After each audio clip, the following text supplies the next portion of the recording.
ଦିଅ ଦିଅ ସେ ମଦ ବୋତଲ ମତ ଦିଅ। ତମକୁ କାହିଁ ଦେବି? ଆରେ ଦିଅ।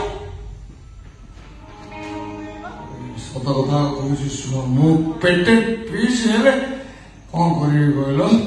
ଶ୍ୱଶୁର ତଣ୍ଟି ଶୁଖି ଯାଉଥିଲେ ମାର୍କେଟ ସାରା ବୁଲିଲି, ଏଇ ଡାଇନାଠୁ 200 ଟଙ୍କା ନେଇକି କୋଉଠି ମଦ ମିଳିଲାନି।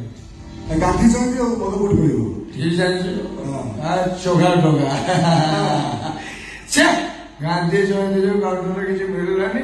ଶୁଣ ତମେ ସେ ଗାନ୍ଧୀ ଜୟନ୍ତୀ କିଛି ମିଳିଲାନି, ଲସି କି ମହୁଲି କଣ ମିଳିଲାନି? ଏଗୁଡ଼ା ସେ ମୋ ନାଇଁ ସେ ସବୁ ନୁହଁ, କିନ୍ତୁ କଥା କଣ କହିଲ, ଯୋଉ ରୋଗ ମରିବା ପାଇଁ ପିଅନ୍ତି, ମୁଁ କିନ୍ତୁ ପିଇବା ପାଇଁ ମରେ। ସେ ମଦ ବୋତଲ ଆଉ କିଛି କୁହ ନାହିଁ।